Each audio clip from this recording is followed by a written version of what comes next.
Welcome, folks. Let me know if you can hear me because I have these headphones in and I don't typically use them, but I heard that they decrease the feedback. So if somebody can just give me a thumbs up if you hear me okay.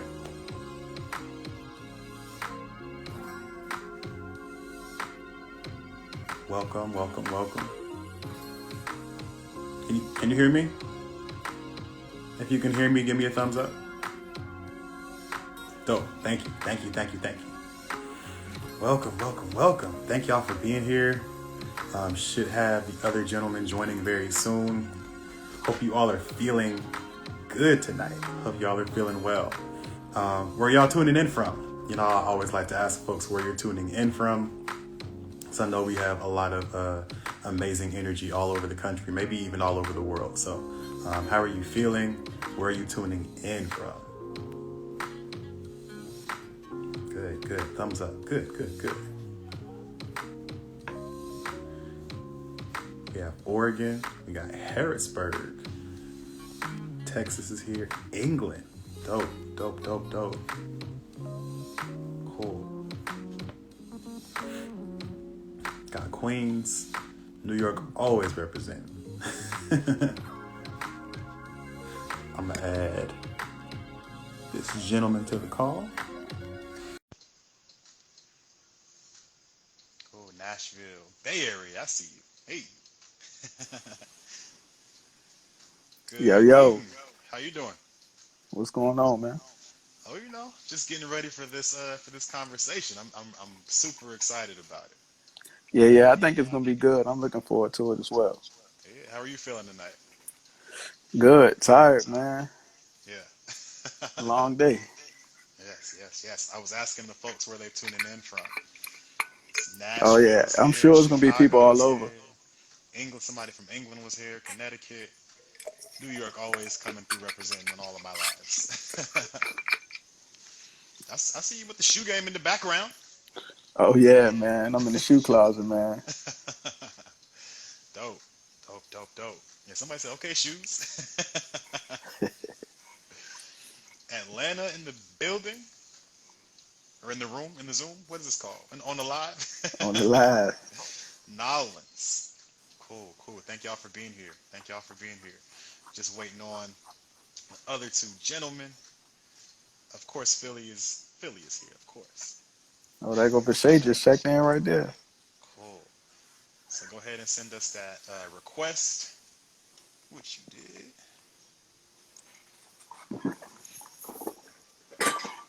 North Carolina. Every time I see North Carolina, I think about that song.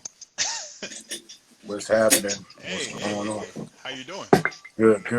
My Good. earpod's not connecting. I don't know what's going on with that right now. Hold on. Okay.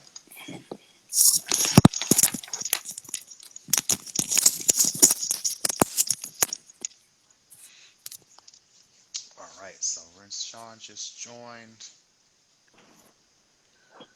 Hey, Yo, how you doing? I'm coolin', man. How y'all, man?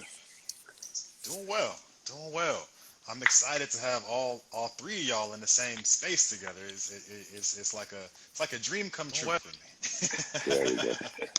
um, so let's go ahead and get started, just because we got a lot of folks in here. I know folks are going to be joining, but first of all, welcome, gentlemen. Thank you all that are watching, that are tuning in right now.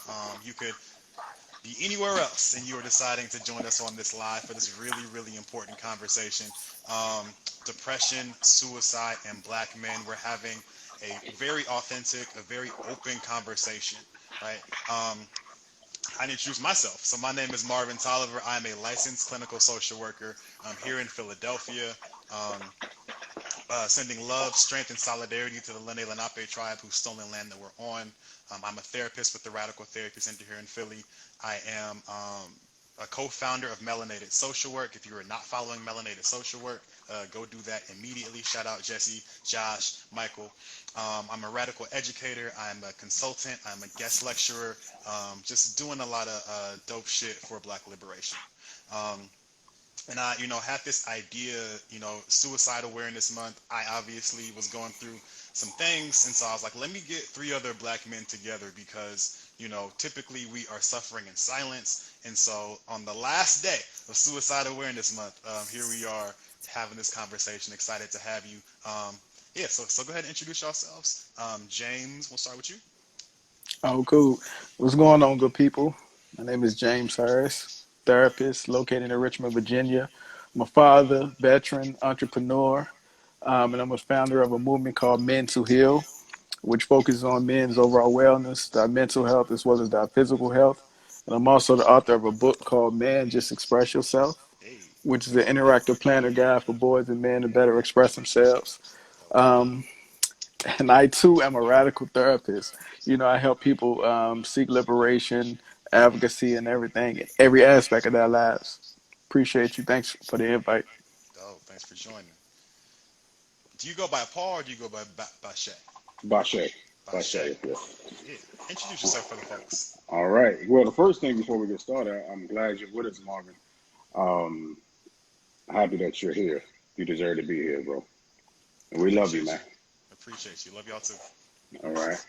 So I am Paul Bashea Williams, licensed clinical social worker, owner and operator of Hearts and Mind Counseling in the DMV area. I'm also the author. I don't know what my book is around here somewhere, but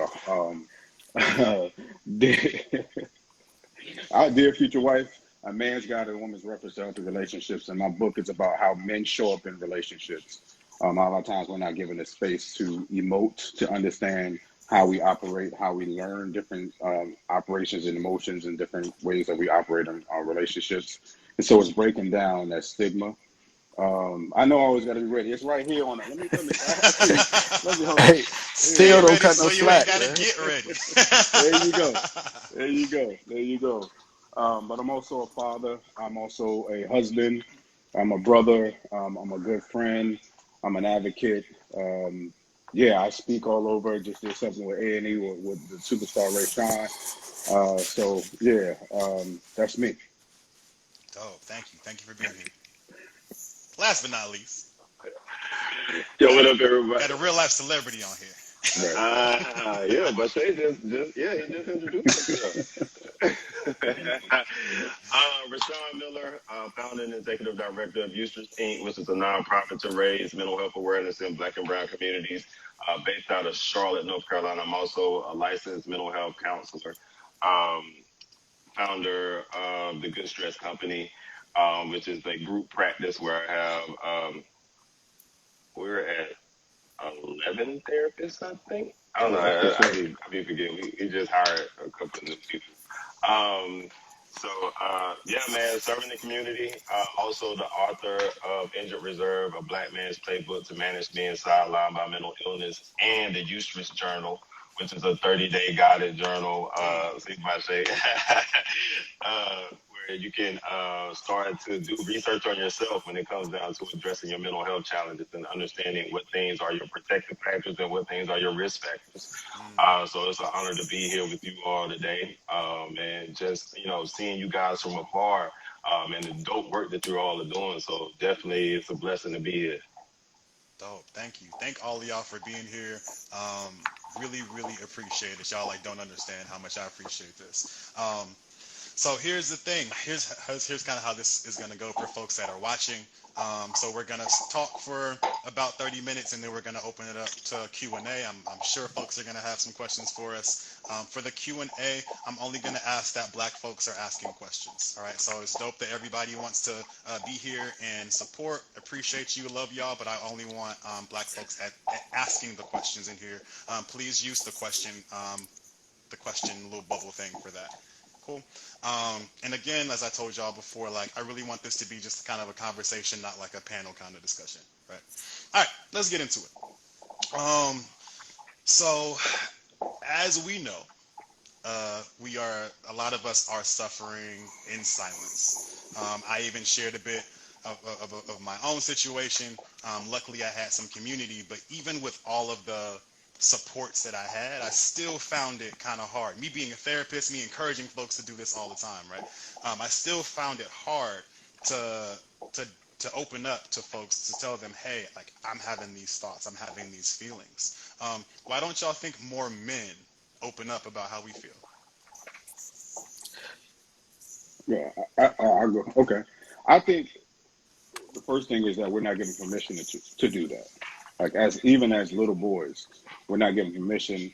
We're actually told to hold certain things in, and so we grow up because the time that you do show emotions is the time that you get attacked, the time that you're called weak, the time that you're called don't cry like a girl, don't act like a little punk or whatever that is. Yeah. And so, and then I constantly you grow up and you're telling yourself, I'm not allowed to do this. I shouldn't be doing this. And when I sit with that emotion, it manifests different ways, right? And so the explosion is like, all right, I can relate to that because that's normal. That's what men do, right? Or utilize my emotions in a sport.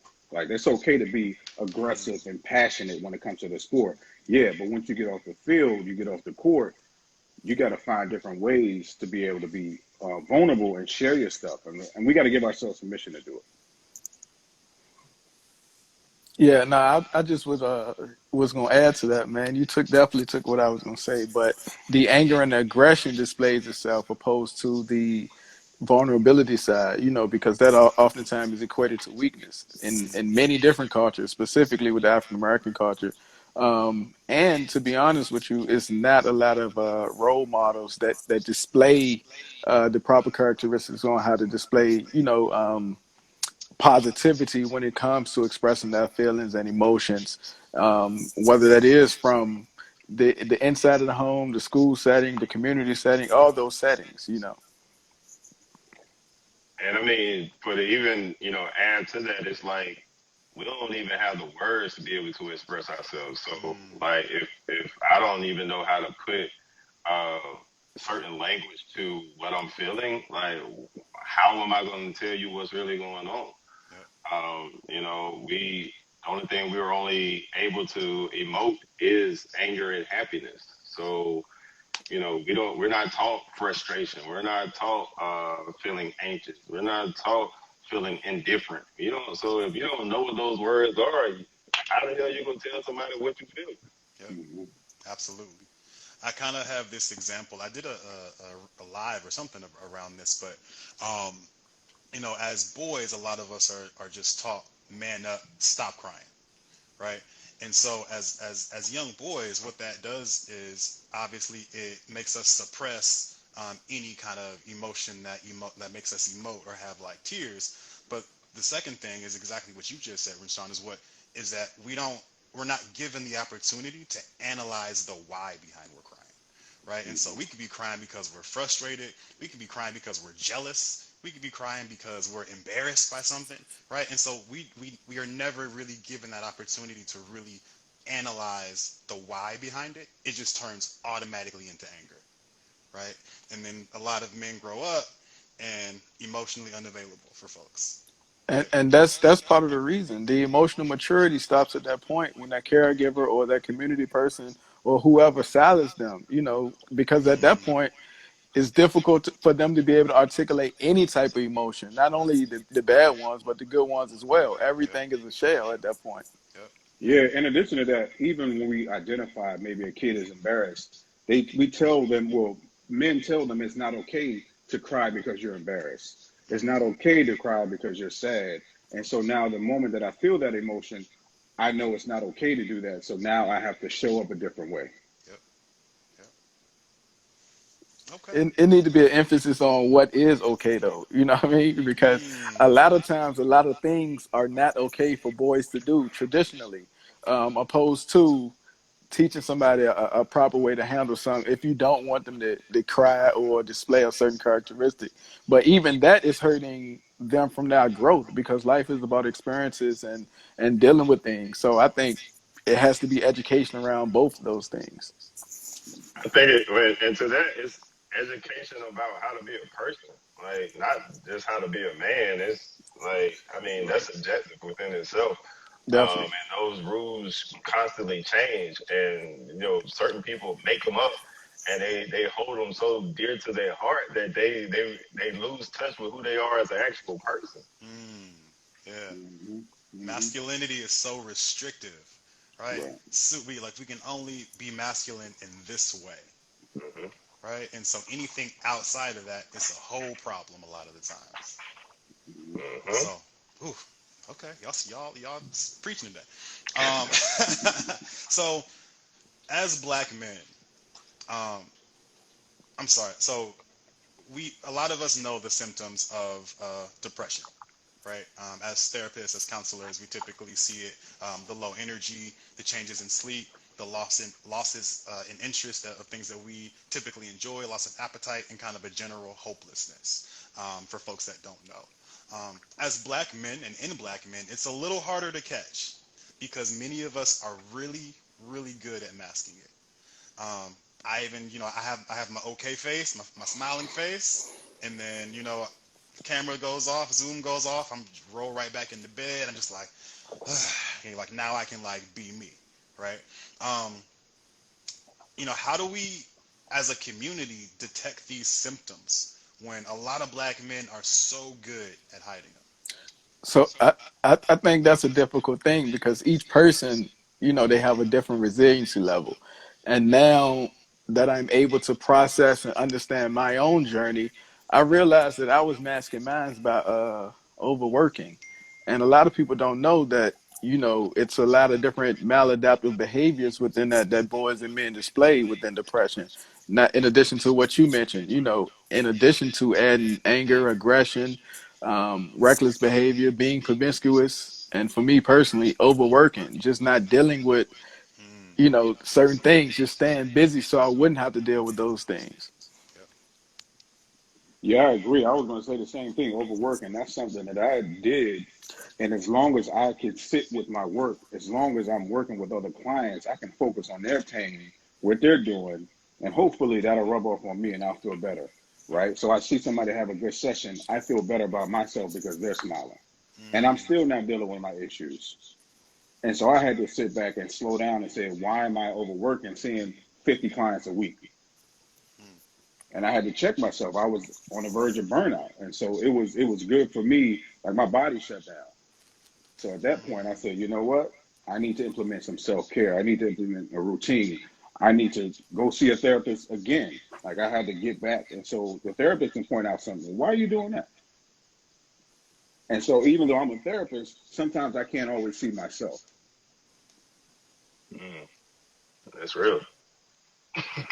I guess. I mean, Bashea, he knows me, man, when it comes down to, the overworking part. But I think it's also the aspect of sometimes, if I think about my past when I was a little bit younger, it could be come off as fucking off, and we all know what that means. Whether that's going out, partying and stuff all the time, or, still trying to stay out of touch with that reality of what's actually really going on. Spending a lot of money or whatever just to make yourself feel better, to try to feel like you can, get yourself up on certain things. Um, but then also it could be just avoidance from people. Um, mm, I'll just show up for work and that's it. Um, and there's a difference because I talk about this sometimes. Like when I get off work, I don't want to talk to nobody just because I'm tired. but Yeah. like if I just show up to work and I don't communicate with anyone, like that's one of the tell signs for me. But then also like some of my friends, they noticed me like round about the November, December time of last year. It was just that I was real blah. Or even some people they noticed that I wasn't on social media as much as I used to. Sometimes it's just more so you just gotta get up, you just need a break. But if like people go completely ghost, like that's something that's an issue. You know what I'm saying? And especially if I ain't tell nobody the reason for me going off of social media. You know what I'm saying? So mm-hmm, mm-hmm. So also in addition to that, I think it's important to mention those physical health features of depression as well, because Yeah. the number one killer among African American men is heart disease, and a lot of people didn't know that the mind and body was connected.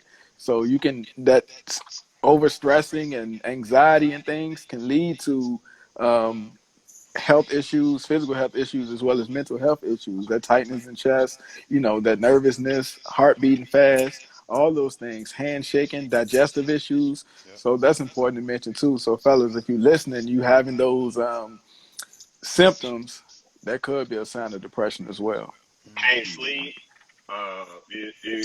You don't feel like taking a bath or any of those things. Like you just don't care. Like all of that stuff, man. Like all of that Hmm. stuff plays a huge role. yeah. Hmm. the general feelings of hopelessness and like shit is bad and shit is going to stay bad forever, right? Right.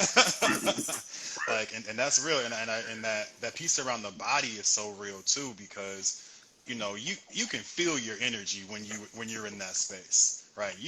It's not your normal self. It's another version of yourself that don't want to do shit, right? Is pretty negative, pretty much isolates, and really like checking in with the body. And so for folks, really pay attention to what the changes and mood and folks look and black men specifically look like. If folks are sleeping too much, if the conversation is overwhelmingly negative, and so looking for these kind of changes that are just like, this is a little bit different than what you normally or how you normally present. Yeah, and also check your environment, because sometimes our environment looks like depression. Right? If you go home and Woof, right, woof. I had somebody who was staying at my house for a while, and I came. It was like 3 o'clock in the afternoon, and he just needed a place to stay, so he was sleeping on the couch. But I walked in the house, I was like, bro, it looks like depression there. You got the blinds closed, you got the TV low, like you dim the light on the TV, and they're like, nah, we can't do this. Open these blinds up. Let's go outside for a walk. Let's do some other things. Let's get some fresh air. Yeah. Let's try to, really identify what the environment that we're living in is creating for us. And even when we see clients that's virtual, if you look around their room where they're sitting at, the blinds are closed. They're wearing all dark colors. It's just a dark environment. And Mm-hmm. that's an indication of something different is going on. Mm-hmm. I think, but even with that too, Bashea, so for me, mine is not even just being in the darkness. If my room is messy and I got clothes and stuff everywhere, Yeah. my car is messy, my office is messy, like that's a sign where like something is going awry for me. Like I need, something to check, somebody to come check me on that. Mm. Mhm. Okay. Okay. So let's move into kind of the suicidal ideation, potential attempt. So, and I'm just gonna flat out ask folks: have any of you had thoughts of suicide or actually attempted? If so, what was going on for you at that time, and why didn't you reach out to anybody? I guess I'll start because I guess I'm the most vocal about it. Yeah, so I attempted 3 times. First Mm, 2 times tried to overdose on pills, and the last time I put a gun on my head and pulled the trigger and it jammed on me.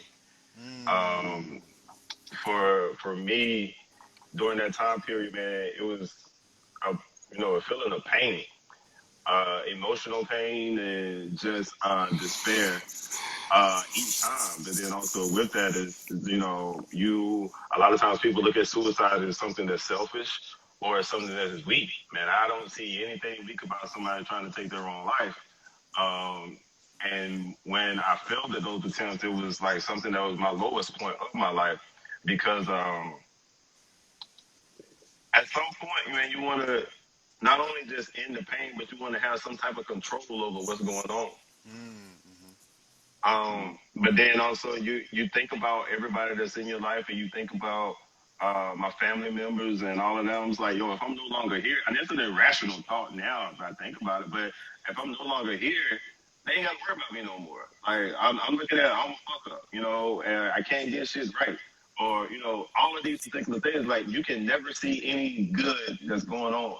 And then also I was hearing 3 voices at one time. And so, when you're hearing those voices, um, it's like arguing with somebody, but you can't get away from them. mm, Like this shit sucks. And they're constantly beating you down, beating you down. It's like being in an abusive relationship, bro, but you can't get away from that mother.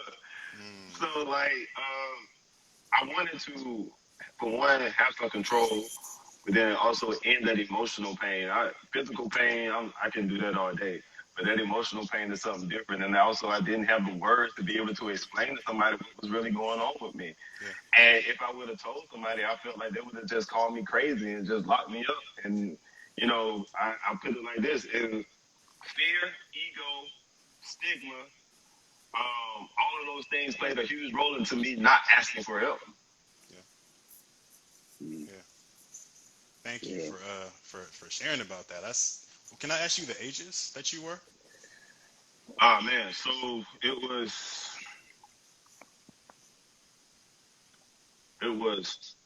20, 22, and I believe the last one was like 25, 26. Mm, all in the 20s. Yeah, yeah, yeah, yeah, yeah. I've had, and so a lot of times people think about, and it's not just suicide attempts. I've had passive suicidal ideations, like, oh, I'm driving down the road, or I'm gonna just drive off this bridge, or I hope a car runs into me, or I hope that something happens to me so that I'm no longer here. So I think that's another part of suicidal ideations that we don't really talk about. Mm-hmm. You Mm-hmm. know what I'm saying? It's not that you have a plan or attempt, but you're just hoping that something takes you out. Yeah. Right. Putting yourself in harm's way. Right. Yep. And a lot of times it can even look like, especially for us as men, that could be us, like going back to what I said earlier, fucking off and doing stuff like Reckless. really, really reckless. Yeah. Hmm. Hmm. Hmm. I've been there. Yeah. And like I've told you before, I'm happy you're here. Just like I told Marvin, I love you, bro. We stay connected. So I'm glad to share this space with you, bro. Definitely. I had a lot of folks don't know this actually. I had like a almost, I guess it was an attempt.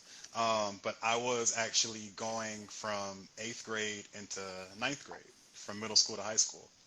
And at that time, um, I just didn't think I had that many close friends. My parents were going through some shit, but then like also as a kid, you don't want to add more stress to them. Mhm. And then I was, struggling with my own identity. I'm a bisexual, and so I'm like, okay, like the girls, but also like the boys. Like, but every message is telling me that liking the boys is wrong, so then I must be wrong too, right? And Hmm. so I remember having this knife. There was this serrated knife that's like supposed to be for bread, I think. And I remember having it in my left hand, had my wrist. Like I was just like, I'm gonna do it. And I remember counting to three.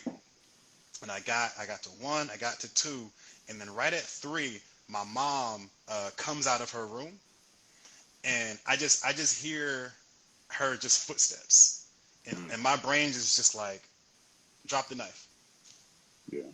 drop the knife. And so it was just like, in that moment, I don't know if it's higher spirit, if it's ancestors, I don't know what it was, but in that moment, it was just like you can't do this. Mhm. And I think a lot of times for folks that are thinking about suicide, they're thinking about the people who they would leave behind. The people that would be so devastated if we were gone. And so, yeah, so that at that time, um, I, again, I was what? Were you 12 years old going into Mhm. to Something like ninth that. grade? And so I didn't think I could talk to anybody. I didn't have any space to talk about anybody. No one told me, hey, let me know if you're sad, and so let's like unpack it, right? It was just like, you're supposed to be tough. You're supposed to be a man. At 12 years old, somehow, supposed to be a man. And yeah, it's really difficult. And so, as much as we're doing a lot of this work for men, I think it starts with boys and teaching boys as well. I, Yeah. I wanted to ask you a question, from the aspect of, like you said, we're struggling with your identity. Yeah. And when it comes down to suicidal ideations, um, as a man now, well, I'm sorry, as an adult now, how do you what do you base your identity off of now? I don't know if I understand the question. So for me, growing up as a boy, I looked at my father, my grandfather, and all of them, and those were Gotcha. the people that I tried to emulate, like, right, Yeah. and saying like that's who I need to be. Like I need to be that athlete. I need to be that hardcore dude. I need to be. Oh, I'm doing everything with my hands and got blisters and all this stuff. Yeah. But Yeah. then I'm like, you realize that I'm an intellectual, or Yeah. I enjoy nerd stuff, or I do certain like. So understanding what your identity is. So even for me, I know me and Bashea talked about this before. Sometimes even my identity will be based on your looks, right? As a kid, I got picked on all the time because my skin was dark, my nose was big, and my lips were big. Yeah. All of that stuff plays a huge role into how you see yourself and how you view yourself. And that Absolutely. also plays a huge role into when you have those suicidal ideations. If you don't have that foundation of understanding of self, it's very tough to get up out of that. Yeah. Yeah. So I guess with my question now with you as an adult, how has that shifted for you, if it has? I think for me, it was so important for me to not be the person who the attention is focused on. And so I was the ultimate shapeshifter, the ultimate people pleaser. And so I would shift to whatever my environment uh, wanted. And so if the environment wanted me to be a bit more masculine, my voice would be a little bit deeper, right? If the environment needed me to be more quote unquote professional with white people, my the code switching would be there, and I would be the safe black person. And so, you know, I knew that I needed to be at that time. I knew I needed to be masculine, and so I definitely looked at my dad and other boys who I saw as masculine. But as an adult, I probably only just recently figured out who the fuck I am, because I had through therapy I realized, like, damn, I've been people pleasing for so long that I don't even know who I am. So it was that's a really good question, and yeah, I mean, probably not until my late 20s, early 30s, for real. Yeah. I mean, I would love that. I love for the rest of y'all to answer that too, bro. Like, I mean, this is something that I said we said we're gonna have a conversation. Let's have a conversation. Like, my bad, man. I be taking over, man. I Oh be no, asking do like it. weird questions. No, this is what this is about. I want the real shit, because this is what we go through. This is why we suffer in silence, because we don't talk about the real shit. So let's do it. I think two times for me, I'll answer the first question and I'll come back to Rwenshaun. I remember, and I know I'm gonna get emotional every time I get emotional every time I talk about this, I get emotional. I remember my son was 4 and I was fighting to be a father, Hmm. fighting to be a father. Just getting out of just getting out of school. We're not getting paid a lot in social work, right? I was trying to do side gigs. I was throwing parties, but it was not manageable to throw a party and try to be a father and work for social work. I had a client come up to one of the parties I threw trying to get in with a birth certificate. Can't do it. So then I'm also fighting for custody, Hmm.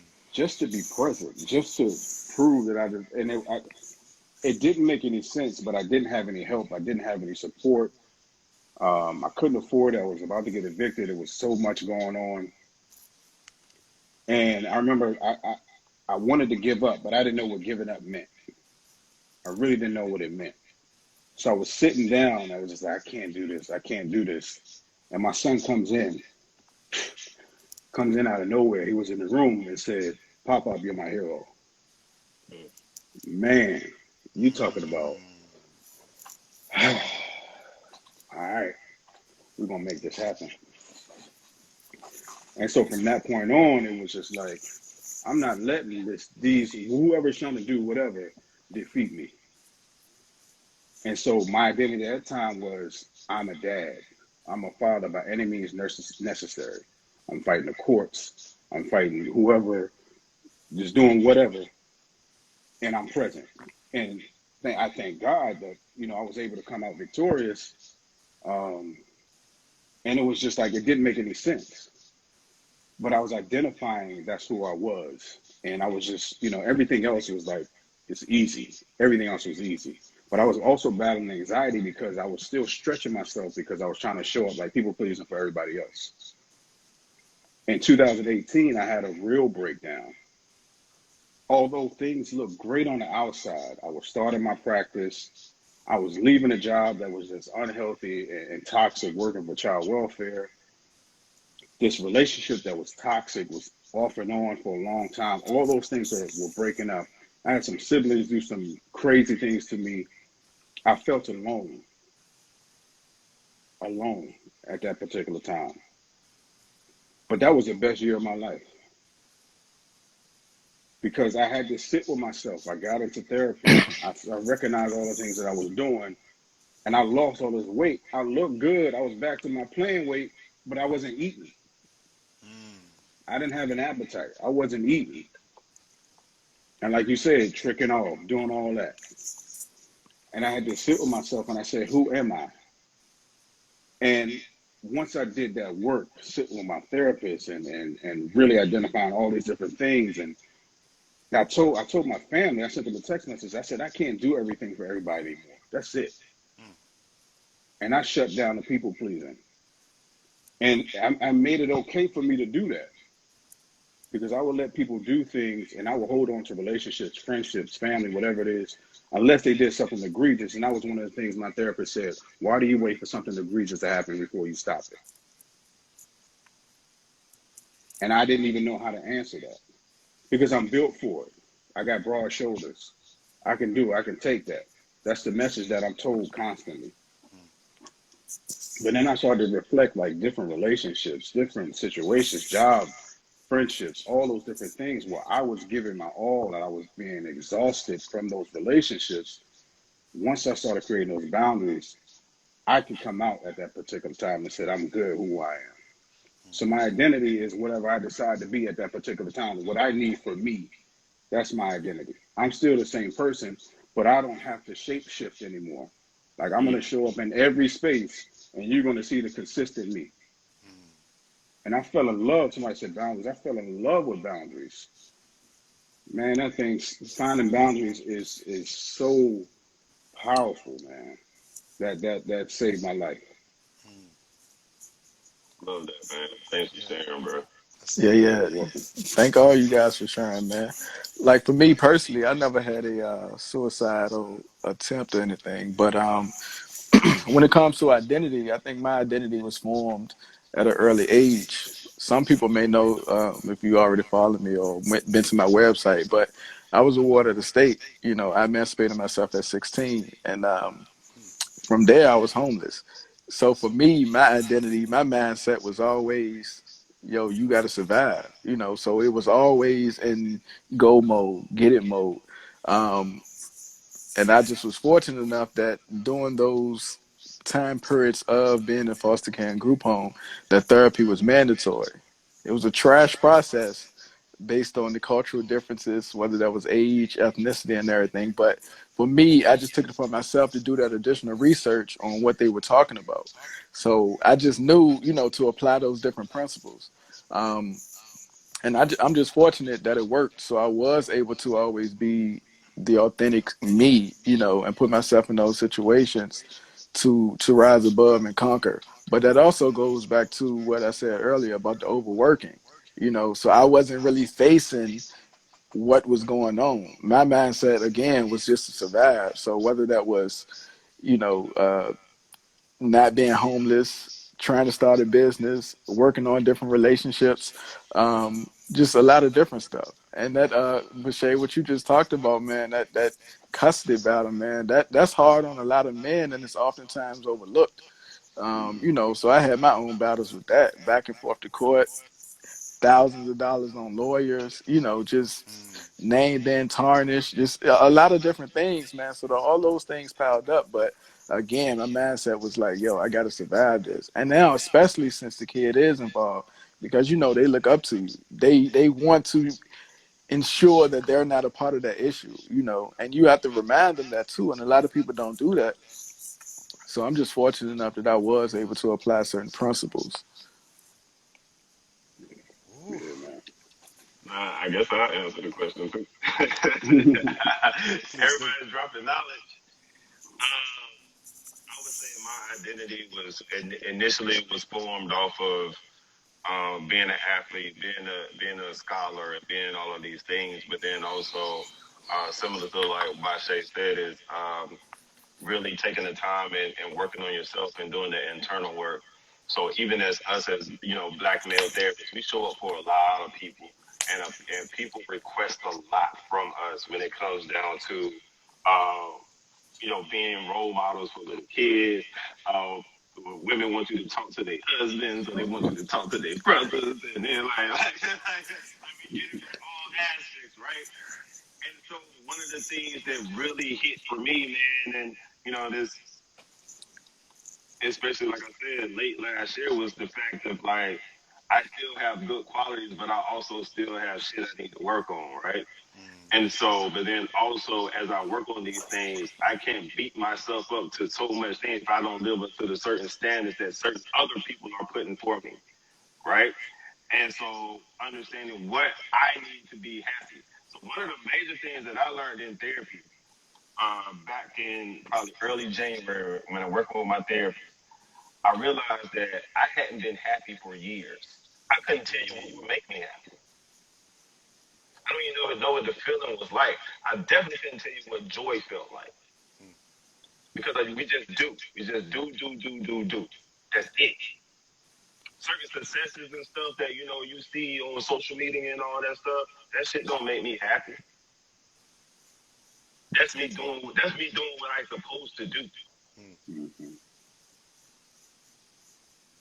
So I had to take a step back and understand, what really makes you happy? What's going to allow you to be who you are? But then also understanding that some of my mindset doesn't fit into the norms that society try to place us in. Whether that's with masculinity, whether that's with relationships, romantic relationships, whether that's with even being a father. I used to beat myself up so bad when my son was first born because of the fact of I didn't have a connection with him, or I didn't really have that desire to have that connection with him, because you would see so many different people who will be like, "Oh, I know you happy to have a son."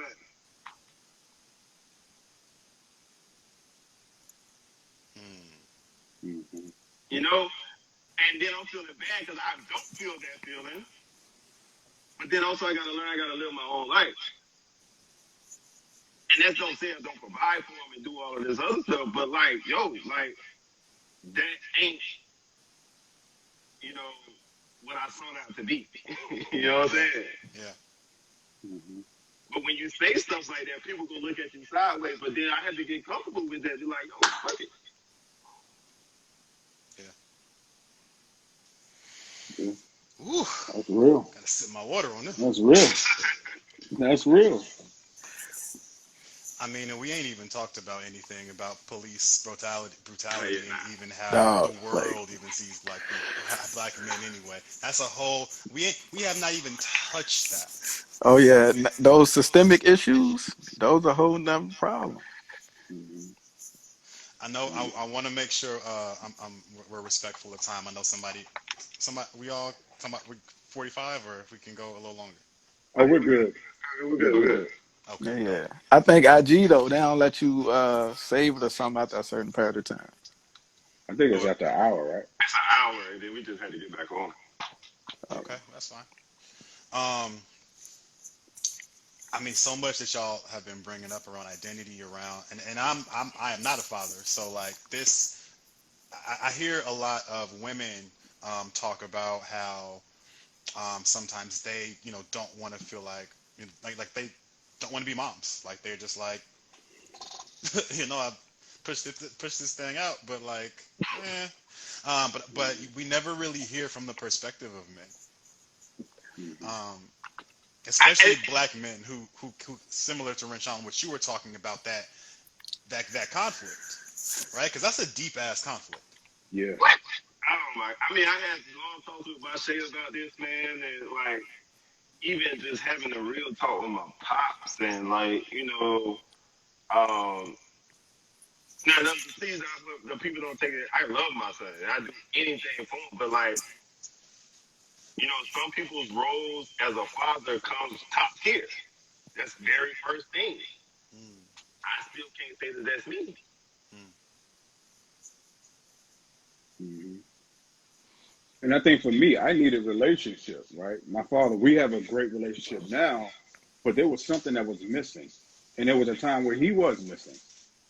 And Mm, so I was walking around looking for a relationship, a deep connection with another man that I could learn from and have a conversation with. I have my mentors, I have all those different people, but there's a disconnect there. yeah. And so I was constantly searching for like brotherhood and somebody I can just relate to. And I had my son. I was like, "You're gonna get all this work that I needed.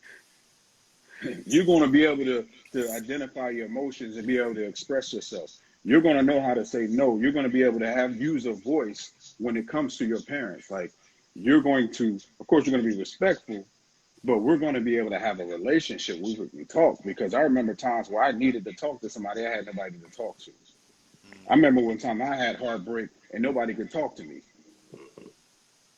Nobody can talk to me. I'm supposed to just, oh, it's another one out there. Or, I can't talk to my father because he's doing his thing. I got a younger brother.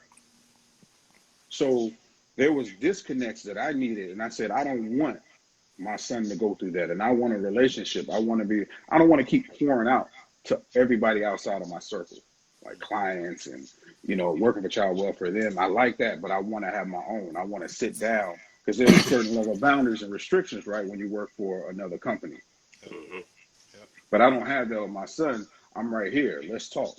And that actually helped me develop and get a better relationship with my father because he saw me. And one of the things my mother just sent me the other day randomly, she was just like, I never knew a father can take care of a baby the way you did.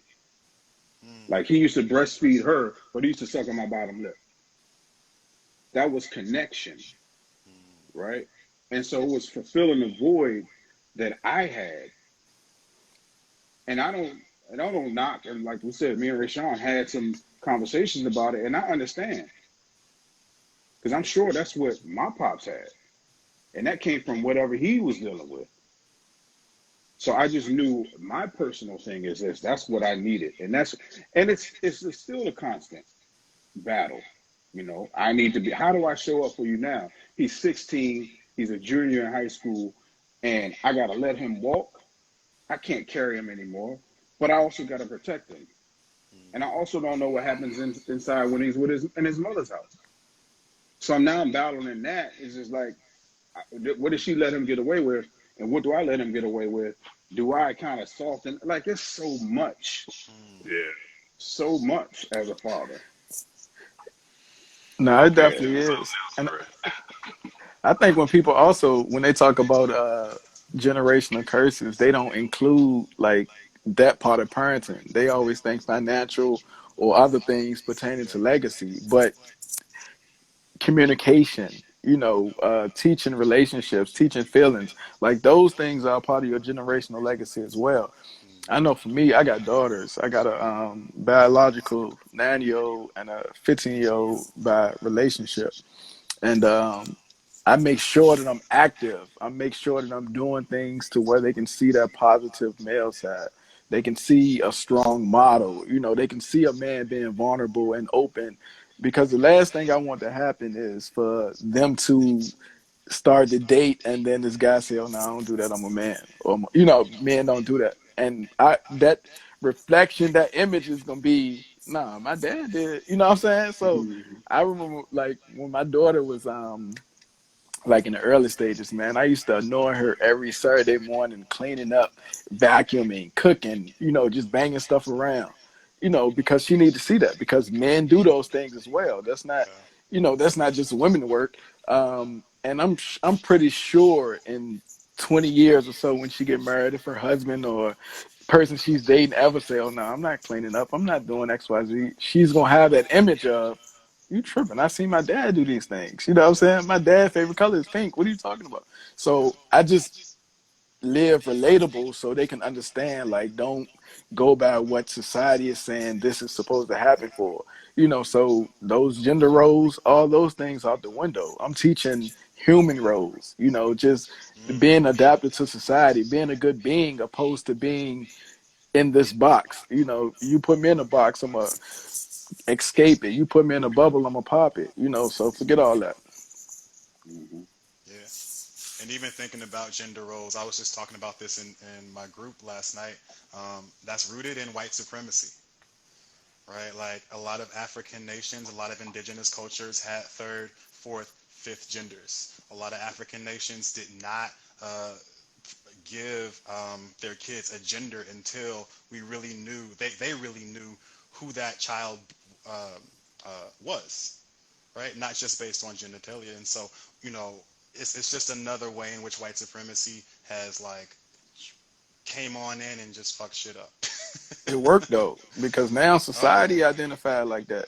You know what I mean? They'll look at your physical feature, your genital, and say, nah, this is who you supposed to model yourself after, yeah, opposed to that internal, opposed to those chromosomes. There's so many other factors that play in it, but a lot of people overlook that and say, no, I'm looking right at your, physical. yeah, yeah. Um, whew, all right. Y'all got me all like excited and worked up. Uh, so there are men out here watching um, right now, and they're struggling. What would you say? What would you say to them? I think most of them are struggling because they are living to the perception of other people. So I would definitely encourage you to ignore the perception of others. Seek the help that you feel that you may need or might not even know you need. Because a lot of people are numb and desensitized to certain things because they've been in that same structure or that same system or the same pattern for a long time, not even knowing like you're impaired. So Mm, ignore the perception of others. Get help, whether that's going to a website, looking at research, or doing therapeutic things, or seeing an actual therapist. But start somewhere. Don't worry about who's looking at you. Don't worry about who's gonna say what. Do what you got to do, and it'll rub off vicariously on the people around you, whether that's your children, your coworkers, your teammates, people in your community. All those things are important. yeah. I would say give yourself permission. Mm, Give yourself permission when you're feeling down to identify what it is, explore it. Give yourself permission to feel.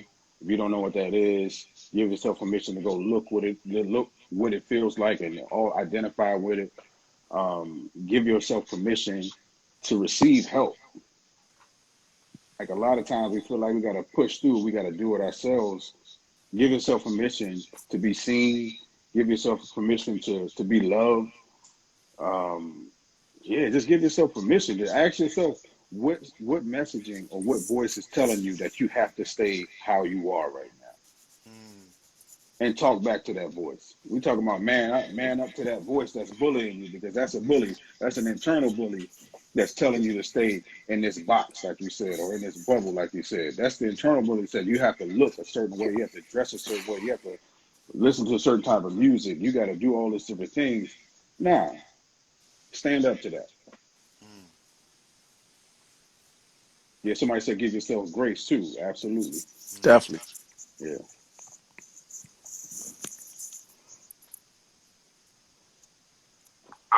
Just listening to everything that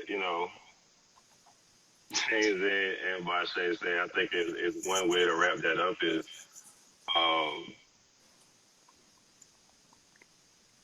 give yourself permission to learn who you are as a human. Mm. And unlearn those old things too. That part. Don't be afraid to understand who you are, and try things. Whether that's trying therapy, whether that's trying what's self care. Oh, self care is not just going and get your nails done and all this other stuff either. Like it could be like you actually going out in nature and just sitting down and grounding yourself, trying, all of, the different things that you have. For me, I'm big on energy now. So understanding what my chakras and stuff are like and making sure I, put my feet in the grass. And if it's raining outside, I go sit in the rain. Do those particular things to take care of yourself and know what you actually need. Mm. Because, Oh, and nobody, go ahead, go ahead. I didn't mean to cut you off, bro. I thought you was done. But I done lost my train of thought, man. Go ahead. My bad, brother. No, but like really take the time to learn who you are.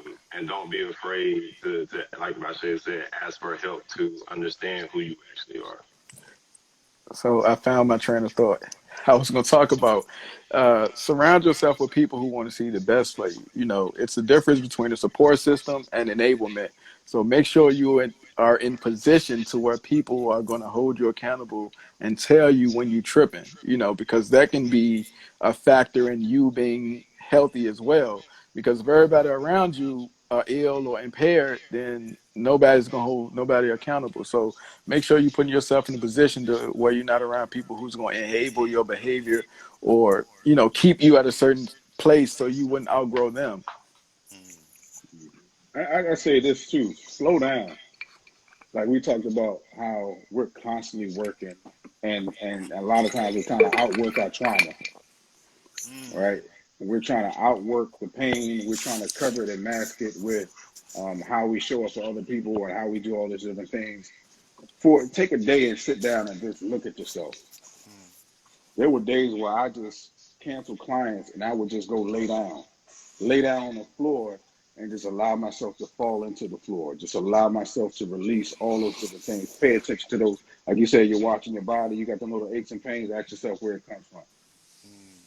And when yourself is telling you that, hey, you got to go do this, you got to go this, say, nah, right now I'm taking care of me. I'm prioritizing me. What do I need? And it's not selfish. It's identifying who you are, yourself. And yo, man, yeah, you're more than providers. Yeah. You're more than protection. You're more than just putting a roof over people's heads or food on the table. Because that's what we heard when we were growing up. Mm-hmm. I'm really thinking about the fear I think that a lot of men have of learning who they really are. Mm-hmm. Um, and I think a lot of times we're afraid of who we really are because there's this idea of who we're supposed to be. And so there's this fear of just like, shit, I don't fit into this thing 100%. So what does that now mean about me? Right? I'm sad and men aren't supposed to be sad. So what does that mean about me? That part. Right? And so it's allowing yourself to love yourself, to really lean into who you are, who your authentic self is, not who this person, this mask is. Right? Everybody sees the mask, but you take that mask off, and can you look yourself in the mirror? Right? Mm-hmm. And so it's I kind of always come back to this question of what are you reflect on what are you so afraid of?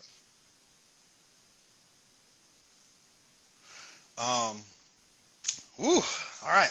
Uh, I mean I didn't know it was gonna be like this, but then I low key did know it was gonna be like this, which is why I invited y'all this place. But let's get into these questions that we have.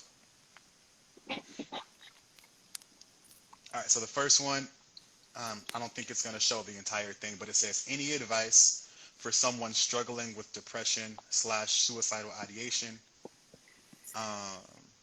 that struggle going outside? That struggle going outside. Any advice for someone struggling with depression, suicidal ideation? And the second part says that struggle going outside. I'm trying to figure out what that means. Let's So start with the maybe first part, though. Any advice for someone struggling with depression, suicidal ideation? Yeah, I would say, I think that maybe the going outside Oh, part y'all is can't like, see. it's hard to get them outside. I would think like Ah, you gotcha. can tap into resources. Like everybody now is tapping into virtual therapy. There are different virtual counselors that they can have to talk to folks, man. I know everybody on this particular thing right now is doing virtual therapy with folks because we have to. Like, so Yeah. it made us, shift gears and stuff. So being able to connect them with different resources, and then also, you know, understand why they can't go outside. Is it a physical issue, or is it something that is just an emotional thing? Because sometimes you may have to force them to get out, and like get that sun on them, and like Bashea said before, open up some windows. It's still sun can come through the actual glass. So being able to, allow that energy to come in. And you Yeah. also go ahead, Bashir. No, no, go ahead. Go ahead. Oh, you also can bring them resources if they, it's hard to answer the question without knowing why they can't go outside. I, I don't think it's a girl phobia or nothing like that, but you can bring them resources. So bring them books or articles or pull up websites or apps on your phone. Do deep breathing with them. Do meditation with them. Some mindful work. Cut that music up. Paint a picture with them. There's some things that you can do to um, just enhance that mood potentially, But I would say this too: do what you can do without sacrificing your own emotional safety. So if that person is going to drain you for trying to help and provide, you know, send them to a professional. Send them all the websites, or send them to NAMI.org or something like that. If you feel like you're becoming drained based on their lack of wanting to be better. Yeah. I mean, that's exactly what I was going to say. It's like you can bring them resources, and not to well, this is to plug y'all, but to also talk about how good y'all stuff is. Like, you see how fast I pulled up Rwenshaun's journal before I could find my book, right? I keep that joint right here, and I send it to every man that I work with because it has all the emotions on the front. Like, you can identify different feelings and emotions, and it really pays attention to your day, like how you're feeling, what you're thinking, what did you do for you, what you're eating, what you're drinking. A note to yourself. There's so many different tools in there. I was like, while I was doing it, I was reading it off to someone. I was like, I need to do this joint.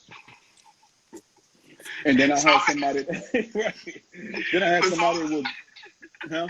I developed it from my own personal journal. So, like, that's what I write in my journal. Because like I said, do research on yourself. Like, I had to know who I even talk to. If I talk about Shay 5 days a week and 3 out of those 5 days he pissed me off, I need to cut how many times I'm talking to him. Yeah. Yeah, yeah. And then I got the mental heal. I sent it to my other client who was moving out of the state. You did it, yep. And I can go back there and get it too. Oh, here's my book right here. I got a whole bunch of stuff. Here you go. I got it. My It's right man. there. But just those tools and stuff like that. I love giving resources again because we're talking for 45 minutes to an hour. You got the rest of the week. So what work can you do by yourself? I'll send them something. Hey, even if it's randomly, even if we're not in session, something to come up, a little short little video, 2 or 3 minutes. Hey, check this out. Check this out, bro. Look at this. And it's important because it's also relatable, because sometimes as we're talking, like, I'll send them y'all stuff because it's another man talking. It's another black man talking that they can relate to. And we're not using all the clinical jargon that they get lost in the message because we're identifying with what we learned in school. Sometimes that stuff that just goes over people's head. And sometimes even me, like, some people were saying something, I'm like, I don't even remember that word. I got to go and look at the DSM or whatever that is. And Google. it's a lot of times and it misses, it doesn't really connect with us. Yeah. Yeah, because It's we not wasn't made we for wasn't us. that evidence based, We Right. wasn't a part of that. I mean, we also weren't meant to be the ones receiving that care too. Let's be real. Right. Yeah. We're supposed to be the Yeah. test subjects, but not to receive the actual care. Come on. Yeah.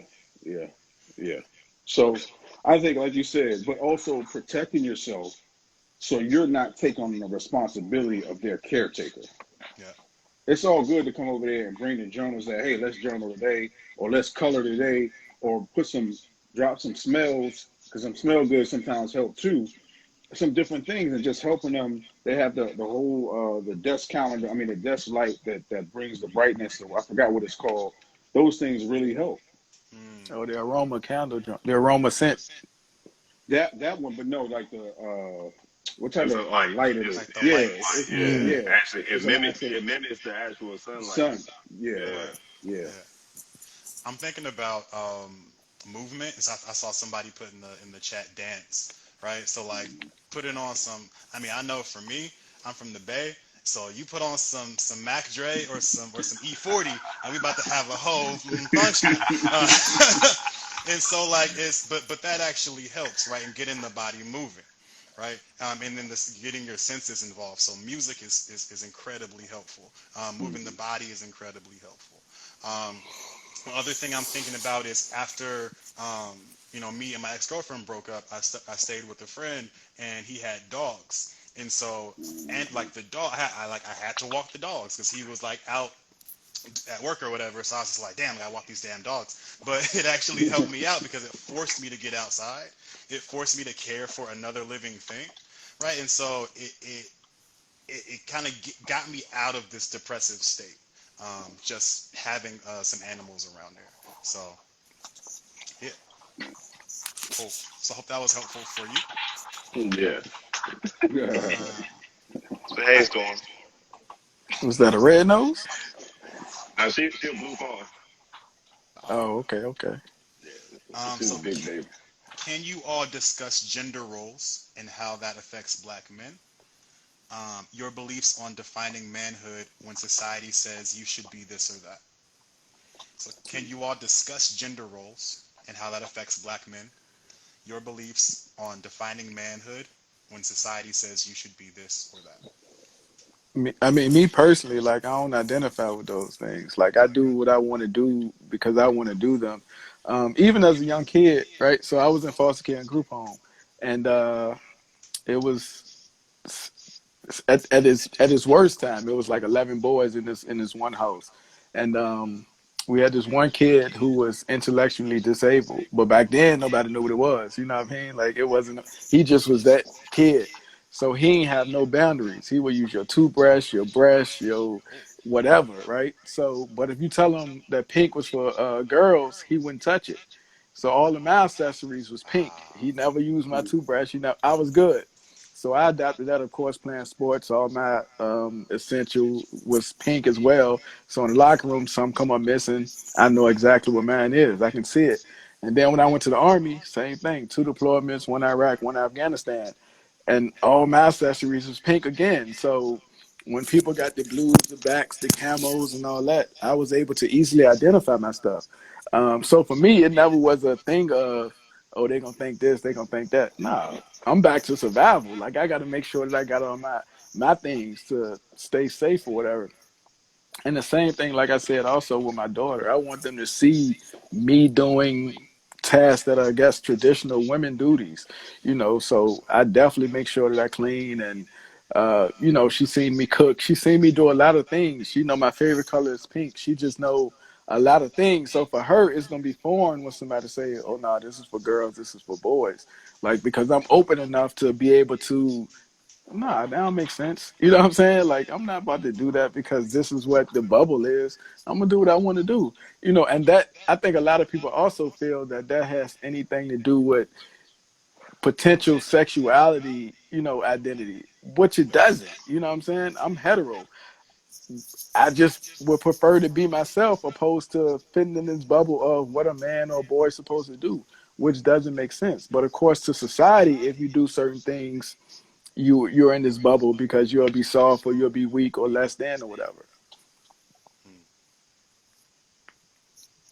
I think part of that is the same thing for me too. I didn't follow what a lot of people did. I just enjoy. I just knew what made me happy. For a while, it was my mother, my sister, my girl cousin. I was always around them, and so we played family, right? I played with their dolls, and I had my GI Joe men.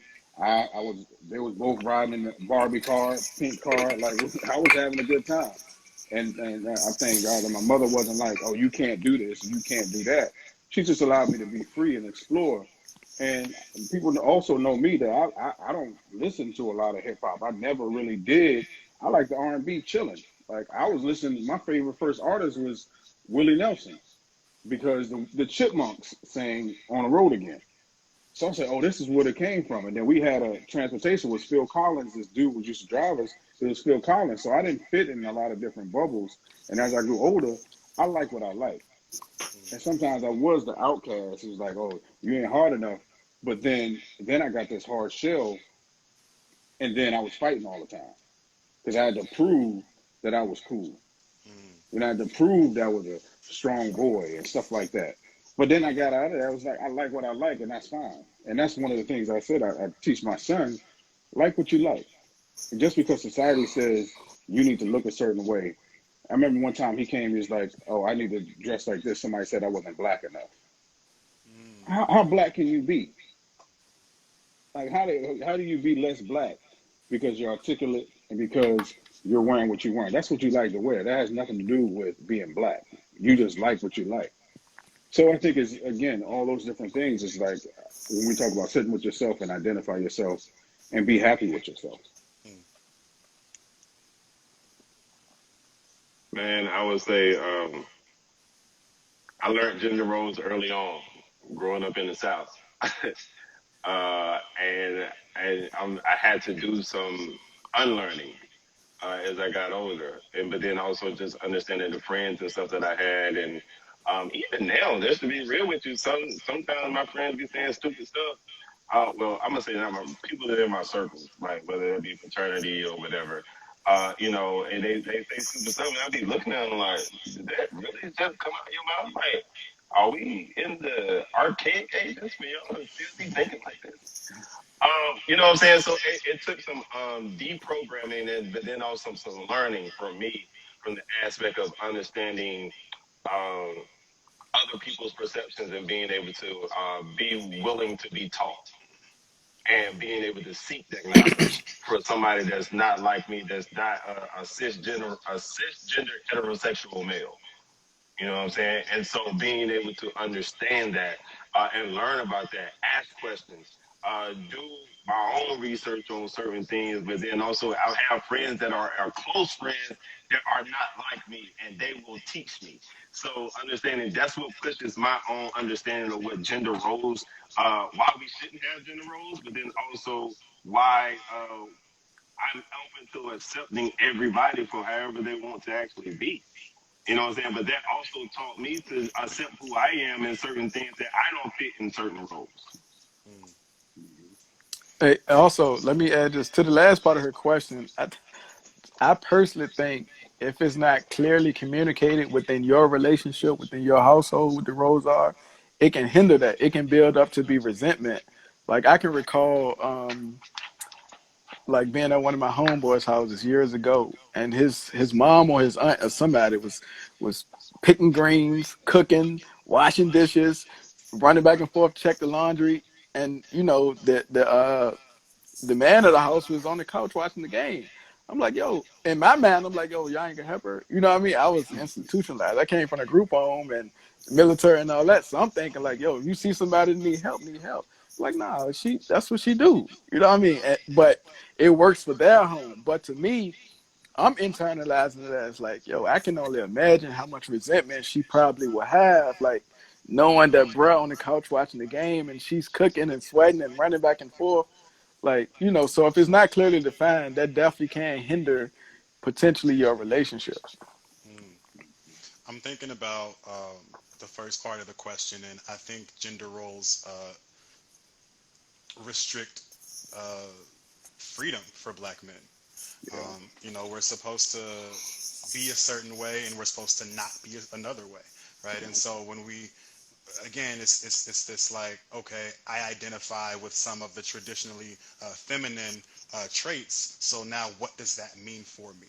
I have to now suppress whatever trait this is. I have to act like I don't like it, right? You're shifting yourself for the the comfort of I don't even know who, right? And so I think really good examples are one, Lil Nas X, right? And how he's just out here living his black ass, queer ass life. And a lot of cisgender heterosexual men are not happy about it, right? Are saying that, oh, you're putting black men are destroying black masculinity and all of this stuff. And it's just like, he's just existing, right? Russell Westbrook, right, had just like I think that blew a lot of people's minds because of who he is, right? Playing basketball, hyper masculine sport. His build, right, is very masculine, very muscular, and then he's like has a dress on, and so people kind of lost their shit, and they're just like, this, like, it does not compute, right? Um, And so, oh, somebody put Boosie in the thing. I mean, speak on Boosie. I knew But, it was and so for masculinity or manhood, for me, it's it is literally whatever you want it to look like, right? And so for me, nails, these nails is manhood for me, right? Because that's what the fuck I like, and that's what I'm gonna do. And they clean. And they clean. And so, for me, it's about black liberation, right? How can we all be free? How can we all just exist? And what gender roles do, it does. We cannot have traditional gender roles and black liberation at the same time. I don't think that's possible. And so it's really about defining it for oneself. and I think If I'll say this real quick, if we be honest, if we look like when people talk about the dresses, like I got a messenger bag that I wear, or you got a merch, you got a purse. I just showed them old pictures of us before we got over here, Mm, before we were taken and brought over here. Old mm, pictures of us. We didn't identify with how the European and the Western world said we're supposed to show up as and dress and do this type of things. yep. So when you go to Africa, you go to Jamaica, everybody has that on. Mm, Everybody got bags, cross messenger bags, and just chilling. You go to hunters and gatherers, like it's so many different levels, things that were stripped from us, and you're telling us that you're not a man because you have that on.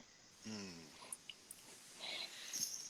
And it's convenient to have those things, man. Where your bag, Right, man? right, man. I remember one day I was so mad I left it at home. One day my pockets were so heavy with my phone, my wallet, my AirPad. Like it was so much. I was like, man, I'm I never feel, leaving without my bag listen, I again. got a fanny pack. I'm the same way, man. Yeah, yeah, yeah. I think to tie that question back into the entire topic though, is like when you have these gender roles or you have these social norms and all of these particular things, it puts us in different boxes that makes us feel inadequate when it comes down to certain things. And when, like you said, when you can't live up to those certain roles, you also feel like you can't ask for help, which also leads to people not wanting to be here anymore. They feel like they can't take it. They feel like they can't cut it. They don't feel like they don't feel like they're worthy of being here. And I think that plays a large role, especially for us as black men, and being able to ask for help, seek help, but then also cut down, that rate of suicide, Right. and individuals taking their own lives. Like let people be, man. And but then also as you let people be, open your heart up to allow them to come to you for help.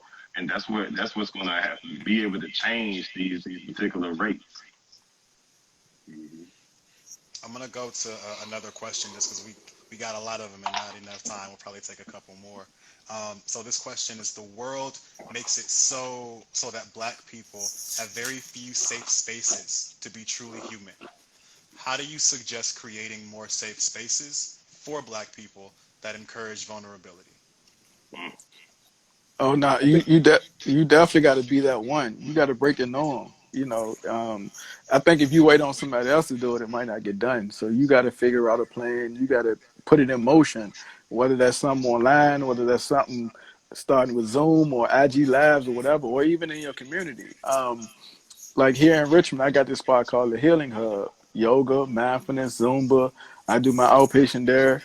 Pre-pandemic, I had a psychiatrist there, a psychologist there doing testing, Dope. bringing different resources for the community. First time home buying, restoration of rights, LGBTQ seminars, just so many different resources. I didn't wait for the government to send a grant. I didn't wait for people to send donations. I just used what I had, just financed it myself and make because I know it was lacking within our area here in Richmond, so I did it. And then after I established it, it was other entities that were saying, oh man, we didn't know that access and availability was important. What else do you need? You know what I mean? So Mm, after that, it was good. And I think, we live for examples, right? And so we tend to emulate other people, right? So going back to your point, like I have to be safe myself because sometimes I might go into a safe space and disrupt it. Or mm, sometimes I might think it was safe, but I'm going by what I grew up in, what was a toxic environment. And toxicity is safe. Unhealthy is safe. So if I'm safe myself, then I can create the environment. Like wherever I go, I know I'm in a safe space. And then I'm gonna connect with other people who are safe spaces. And like the examples like this place right here, we're being very vulnerable. This is a safe space for a lot of people. You see in the comments that are relating because I've been there. I know somebody who's done this. So this is a safe space. And we're being the example of I've been through it too. So this is a safe place. We can relate. And like we sit in our sessions, we don't have to say every word. Sometimes it's like, yeah, uh-huh, Yep. facts. Like you said, yeah. Look, just look, certain looks we connect with. So we're an example, then we can create more safe spaces. And I say this, it starts at home and it starts with your inner circle. If you want to create a safe space, do that joint with people that you care about and people that are right there with you. Have that real conversation with them. How are you really doing? How can I support you? What things do you actually need? And then also be vulnerable with you. Tell you that, I struggled last week, man. This week is a little bit better, but I struggled last week. And when you do that, it's a ripple effect. And then people will start to be open and honest with other people that are in their lives. That way, you ain't got to take it to social media. Y'all put everything on social. Some of y'all put everything on social media anyway. But like, go I in feel there, real attacked. quick. I feel attacked. But nah, have real conversations with the people that are in your circles, bro. And Yeah. then that way, they'll be like, oh, it's all right for me to be vulnerable with Bashea. It's all right for me to be vulnerable with Marvin, man. Like, oh, I can do this. Change. Look, yesterday, man, I was struggling. Like, bro, like, you know what I'm saying? But being Yeah. able to have those circles, and you'll be amazed, like I said, how that ripple effect will go.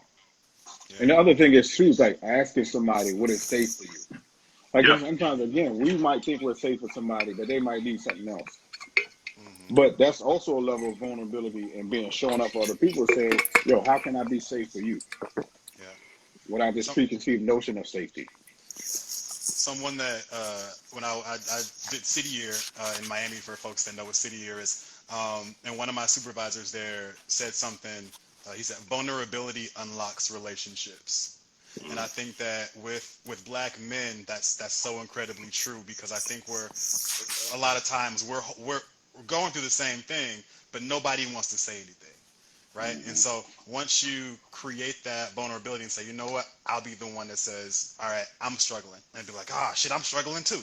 You know what I mean? And so then it makes it safer. It makes it less of like this taboo thing that we can't talk about. And now it's just like, oh, let me ask you more questions and see how we can relate more, rather than just like stay silent about what we're doing. Um, Another thing is like sometimes you can just create the space. I created a group for a 10-week group for black men. I'm on my third cycle right now. Shout out to a couple of y'all that are in here. Um, and it started just because I was just like, hey, people want to be in the group. And people came, and I was like, we're going to talk about that, and that. And people showed up. You can start meetups, right? You can do online Zoom, meetups or anything like that. You don't It doesn't have to be some big official thing. It Right. can be you and some homies, just like three, four, five of y'all just shooting the shit and really talking about real shit, right? And so I think we all have that power within us. It's just that we have to um, do it, you know. Yeah. Um, ooh, that's a good one. So how can we reduce barriers to treatment for Black men? Health insurance, finding Black therapists, lack of funds, etc. That, Big I mean, question. that's a tough one because of the system itself.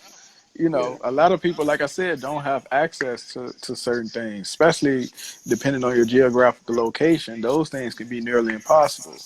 Like the rates can be too high for you to self-pay, or your insurance don't even have this specific provider.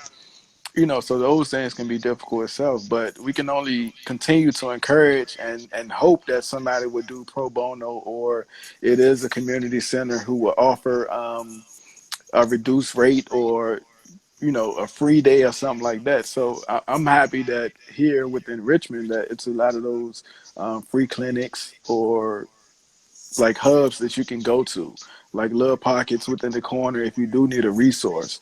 But outside of that, yeah, the system is definitely a hindrance, as far as resources.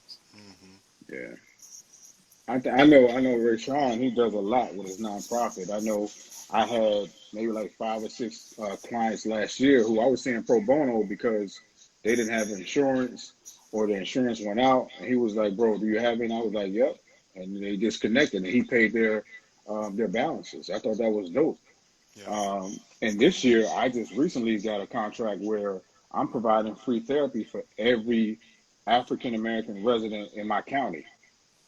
All they got to do is hit me up, and I can connect them. Either my team will see them or refer out to another black clinician. Mm. And so advocating at the top level, because these programs are out here, a lot of us don't know about it. Like, this has been a program that's been out for years, but we haven't accessed it and we haven't looked for it. Because I think sometimes us as clinicians, we're trying to survive too. Hmm. And that's the part too. Like, the insurance companies aren't paying us. Like, it was last year or the year before that, one particular insurance didn't pay me for a whole year. They went through a transition, and I'm seeing 20 clients a week and not getting that pay. Wow. Hmm. And I'm like, I'm eating them. And then I'm going back and I'm overworking because I'm trying to supplement things by speaking and taking on more stuff that I normally do because I had to cover that. Mm. But a lot of times these things happen, and it's just like we're being impacted as well as the community. So Yeah. again, we need to address and advocate up top so we can get some of that money can funnel down into the community. Yeah. I think a lot of the time, um, we're waiting for our government to do something for us, or we're waiting for the city or somebody else to do something for us, and really, like, we got to do it for ourselves. And so, which is why I offer, similarly to what a lot of y'all are saying, either free or really, really, really reduced rates for therapy. The group that I have for black men, no one has had to pay for anything for all of the black men that went through the group because of community donations. We really need to get back to community care and really helping each other out, because again, we see it. Our government is not going to save us. They're just not, right? And so we really need to get back to things that, like, the Panthers were doing, right, and really taking care of us. Mm-hmm. Mm-hmm. Um,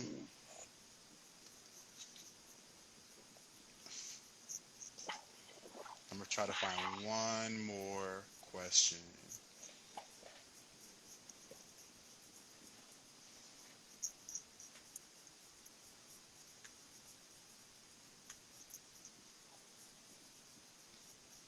Hmm, this one's interesting. What tips or advice would you offer to young black males trying to find their purpose in life? Try stuff. Mm, Yeah. Like, just try different things. You don't just have to be an athlete. You don't have to just be a doctor or a lawyer or something that makes a lot of money. Try something. Yeah, and I think this goes back to that gender role or that what is manhood type thing, because a lot of people, or a lot of men specifically, are so eclectic, but they fail to broaden out based on that box that they're supposed to be in. You know what I mean? Like, it's so many dope men that can be bakers, that can be gymnasts, so many other aspects, but they don't know or they don't want to try it based on the fact of, I'm gonna be judged for that. I'm gonna be shunned for that. You know what I mean? So like you, I would definitely say continue to try and then figure out to you what it is that you feel that your purpose is. Like, do you want to help people? What is it that you want that you probably didn't have? Like, like, so try to identify things that you might feel is your purpose, whether that's helping people or whether that's just being, be in the moment. Yeah. And I added to that. It's just like sometimes people think that purpose is this huge thing that's supposed to impact the world. Sometimes purpose is right in your circle. Sometimes purpose is What am I doing for myself today? So, because even you doing stuff for yourself, there's somebody watching and saying, you know what? I want to do that too. I want to be like that.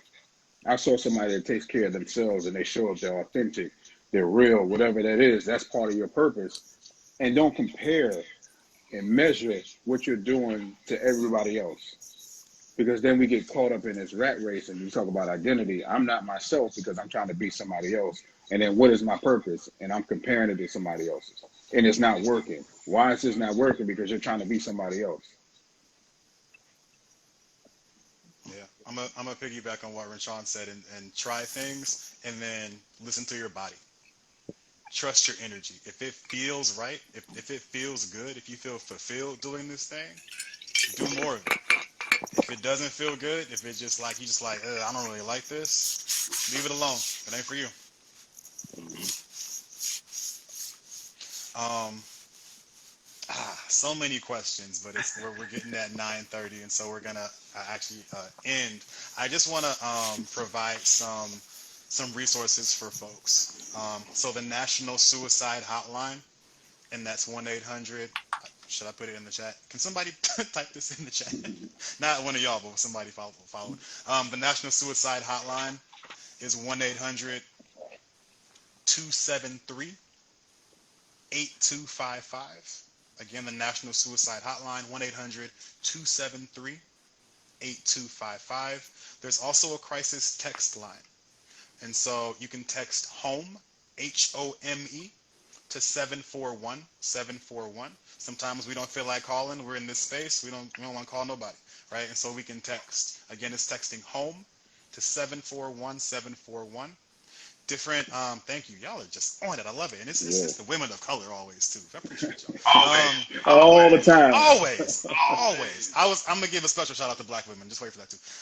So for folks that are looking for therapy, so there's cliniciansofcolor.org, cliniciansofcolor.org. There's InnoPsych, INNOPSYCH.com, InnoPsych.com. There's also InclusiveTherapists.com, InclusiveTherapists.com. And then there's a new thing that I just heard about. I don't know if it's just in Philadelphia or if it's for the whole nation, but it's the Black Brain Campaign. The Black Brain Campaign. And that's free therapy for black folks by folks who are licensed and that are looking to get that second level of licensure, but still dope-ass therapists. Also for folks, I know there are a lot of clinicians. I know there are a lot of resources that folks are going to type in the chat. So add those in there so folks know about them. To each of y'all, where can we find you? Tell us, how to contact you if we want like to work with y'all to do some dope shit, not for free. Where can folks find you? Okay, James, go ahead. Okay, go okay, go ahead. ahead. No, I was just saying everything is Bashea Williams. My website is BasheaWilliams.com. Right here on Instagram is Bashea Williams. I have a link in my bio where you can find everything that I'm doing. Yeah, that's it. Just Bashea Williams. Oh, so mine is probably it's probably easier to go to my website www.mentoheal.com, MENTOHEAL, and from there you can purchase the book, subscribe to the YouTube. There's a resource page on there as well with all the hotlines, tech numbers, whether you're a veteran, homeless, need shelter, food. There's a couple of different hotlines on there, a couple of different articles on there as well. mentoheal.com. Mine is Rashawn. If you can spell my name, you can find me. uh, it's Rashawn.com. Also, Eustress Inc. That's where you can find like the check on your strong friend shirts and everything. But then also all of the different programs that I do through my nonprofit.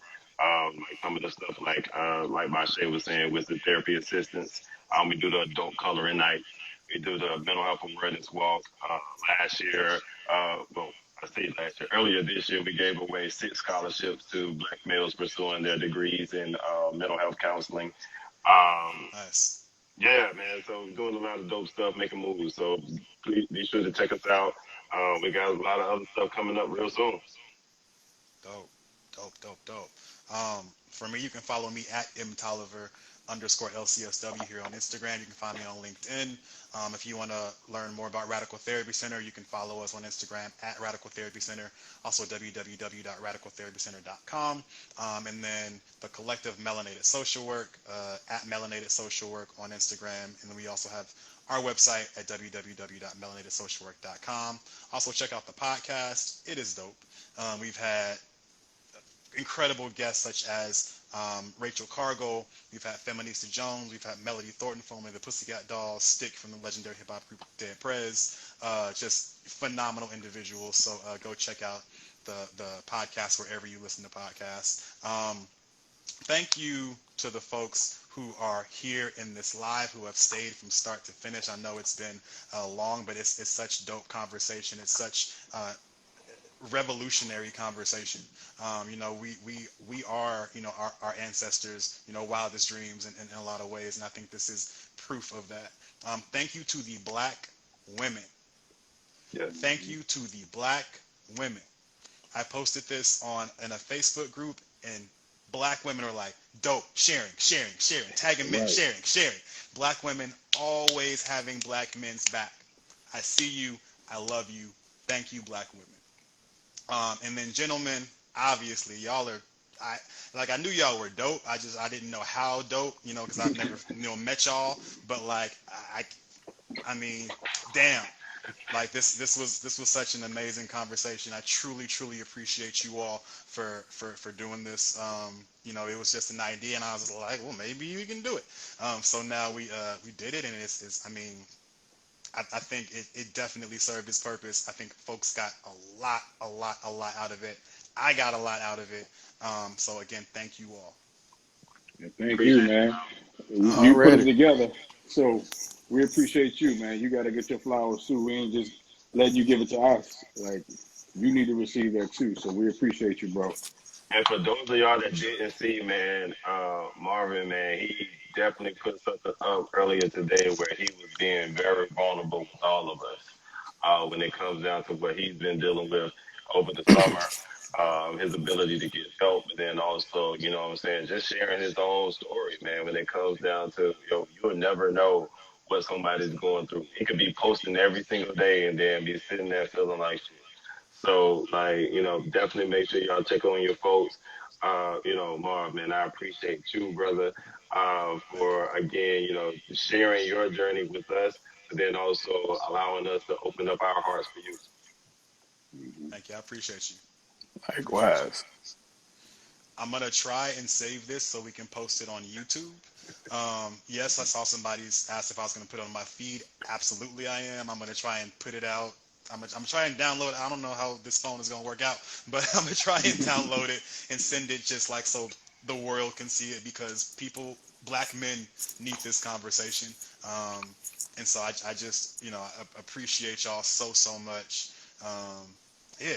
Hope you all have a great night. Thank you. Thank you for all the love people gave me too after that post. I appreciate all the love. I have so many comments and folks in my DMs, and I'm just like, strangers really be just like, really appreciate me. But I love it. I love y'all. Yeah. So people talking about a part 2. So we gonna see about that if we can make it happen. All right, fellas, y'all have a good one. Y'all be easy, All right, man. y'all. And have a good night. Thank y'all. All right. Peace.